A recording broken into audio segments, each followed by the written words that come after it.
2024 সালের ঠিক এমন সময় যেখানে ডেঙ্গু রোগীদের অত্যাধিক ভিড় ছিল কক্সবাজারের সদর হাসপাতালে, সেখানে এখন মাত্র হাতে গোনা কয়েকজন রোগী।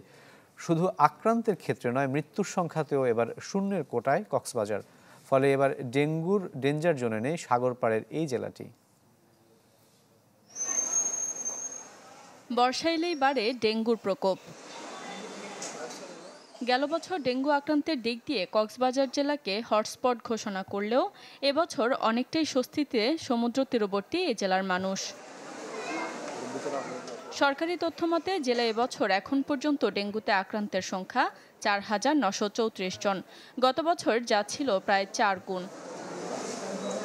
সিভিল সার্জন জানান, পূর্বের অভিজ্ঞতা কাজে লাগিয়ে এবার সমন্বিত উদ্যোগ নেওয়ায় বাড়েনি ডেঙ্গুর প্রকোপ। এবার আমাদের ডেঙ্গুর প্রকোপ অনেকটা কম। তো অনেকটা কম হওয়ার কারণ হিসেবে আপনি ধরতে পারেন, এবছর কক্সবাজার পৌরসভা কিন্তু ভিগোরাসলি তার ড্রেনগুলো পরিষ্কার করেছে, তার নালা নর্দমাগুলো পরিষ্কার করেছে, মানুষজনকে সচেতন করেছে। ইভেন পৌরসভার লোকজন এসে আমি দেখেছি যে মানুষের বাড়ির আঙ্গিনায় বা পিছনে টিছনে যেসব ময়লা টয়লা থাকতো ড্রেনগুলো ওগুলো পরিষ্কার করে দিয়েছে। তবে চিকিৎসকরা বলছেন, ভ্যারিয়েন্ট পরিবর্তন হওয়ায় শনাক্ত করতে কিছুটা বেগ পেতে হয়েছে। ইদানিং কিছু দেখা যাচ্ছে, সেই যে সাধারণ যে লক্ষণ জ্বর, মাথা ব্যথা, এগুলো কিন্তু নাই, কিন্তু ডেঙ্গু পজিটিভ তাদের ওই স্ট্রেনটা। এটা হচ্ছে আচ্ছা গবেষণার বিষয়, মানে এটা তো আসলে এভাবে ধরেন বলা যাবে না, এটা একটা গবেষণার বিষয়। সিমটমগুলো আস্তে চেঞ্জ হয়ে যাচ্ছে। তথ্য বলছে, এবছর কোনো প্রাণহানি না হলেও গেল বছর ডেঙ্গুতে কক্সবাজারে মারা যান 9 জন।